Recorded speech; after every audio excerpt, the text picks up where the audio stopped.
السلام عليكم وأهلا وسهلا فيكم جميعا.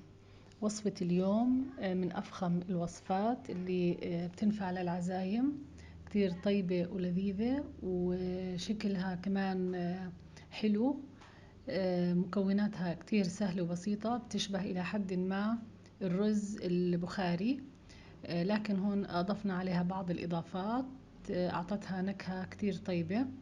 هون اسم الطبق اللي هو الرز الأوزبكي. هلا ما بدي أطول عليكم، خلينا نبدأ في التحضير سوا. بالنسبة لمكونات هاي الأكلة، في عندي هون الدجاج، بصل شرايح أو جوانح، كمان جزر جوانح، في عندي هون بندورة، ملح، هون عندي لوز وزرشك وزبيب، دبس فليفلة، لو ما عندكم ممكن تحطوا صلصة. في عندي هون بهارات مطحونة وناعمة، عندي كركم وهيل، قرنفل وقرفة وفلفل أسود وكمون، عندي غار ولومي. هلا رح نبلش بطريقة إعداد الطبخة.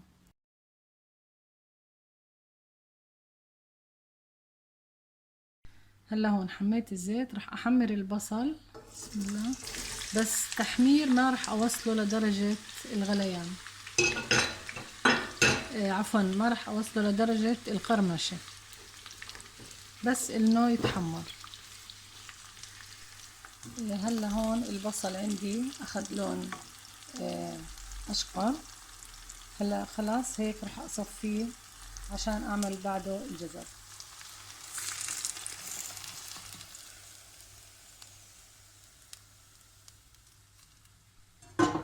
نفس الزيت اللي صفيته من البصل رح أحمر فيه الجزر.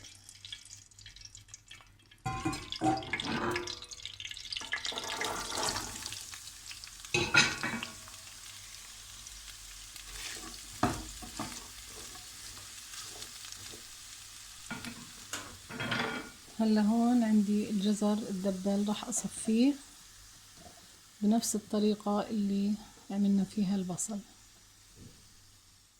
هون بنفس الزيت برضو حمرت الزبيب. أنا كنت حاطة عليه شوية مي لحتى لما أحمره ما تنفخ معي الحبات.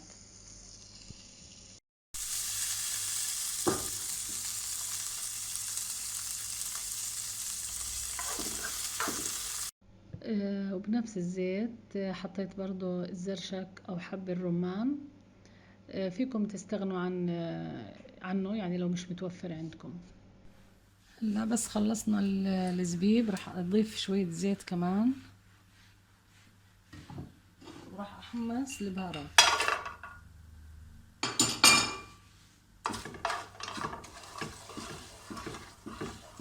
بس شوي هيك تطلع ريحتها راح أحط الدجاج.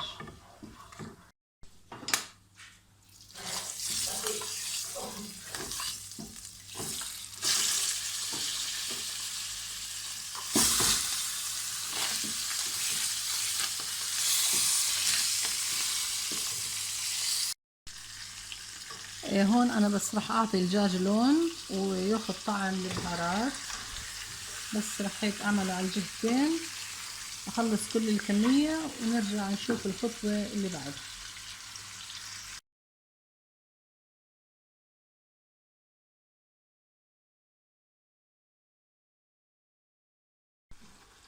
هلا هون بعد ما حمرنا الدجاج راح أحط الفلفل، الدبس فليفلة والبندورة والفلفل، راح أحط ملح، فلفل أسود، وأغمرها بالمي المغلية لحتى تستوي.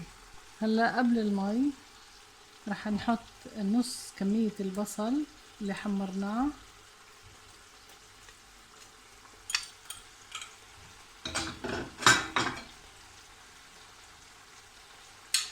وكمان نص كمية الجزر.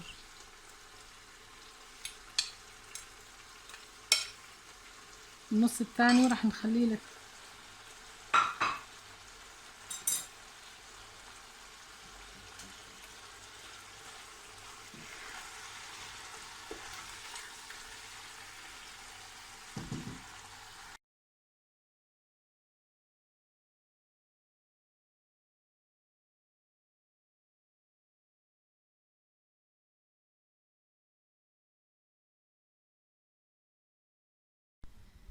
هلا هون الدجاج استوى، راح اعمل له خلطة للتلميع. هون في عندي كاتشب،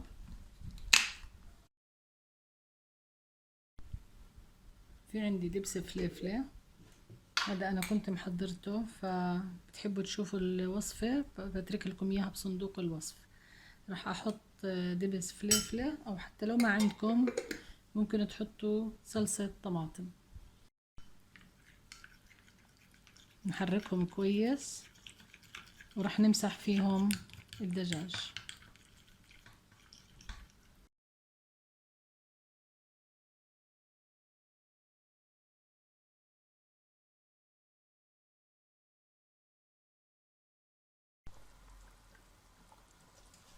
هلا بعد ما طلعنا الدجاج ودهناه بالخلطة، هون غليت الشوربة مرة تانية وراح انزل عليها الرز.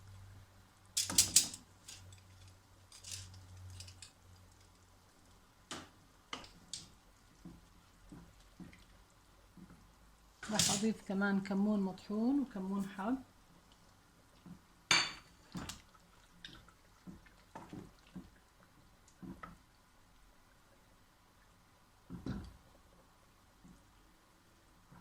هلا بس تغلى راح اوطي الغاز واخليها على نار هادية لحتى تستوي.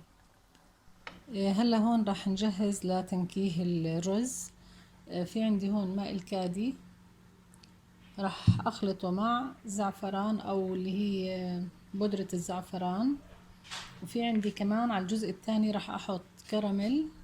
لو ما عندكم كراميل ممكن تحطوا ملعقتين سكر وتسيحوهم على النار لحتى يتكرملوا، بعدين راح نضيف لهم مي مغلية. هلا هون انا راح اخلط شوية من بودرة الزعفران مع ماء الكادي واخليها على طرف لحتى يتنشف معانا الرز. على الطرف الثاني زي ما حكينا راح نحط الكراميل. كمان على جزء ثالث راح احط شوية من البهارات اللي حطيتها اصلا على الطبخة. هلا لا تخافوا من الكراميل وتحكوا انه الطبخة راح تصير حلوة، لا ما حيأثر، انما حيعطيها طعم كتير طيب ولذيذ، حتى اللي بياكلوها ما راح يحسوا انه فيها كراميل. هون انا حطيته على الغاز مع شوية مية صغيرة بس لحتى ذابوا، وتركتهم لحتى يتنشف الرز. هلا هون ميته تنشفت نوعا ما وبلش يستوي، راح احط على نص الطنجرة زعفران والنص الثاني راح احطه كراميل.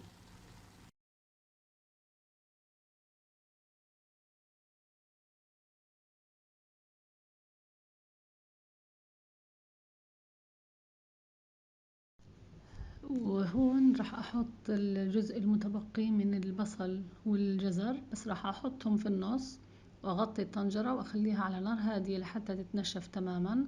بعدين راح ارفعهم وازين فيهم الطبق بالاخر. هون طبعا راح نحرك شوي بس من السطح لحتى تمتزج النكهات اللي حطيناها. هلا معلش لو كان التصوير النهائي مو واضح يعني كما يجب، معلش لأني صورت بنفس يوم العزومة، فكنت أصور هيك يعني بشكل سريع.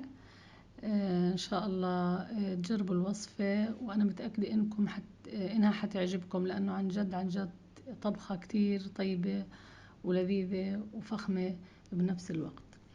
إن شاء الله إنه نلتقي في وصفة قادمة. لا تنسوا لو عجبكم الفيديو تدعموني باللايك والشير والاشتراك لو بعدكم مش مشتركين. أشوفكم على خير وإلى اللقاء.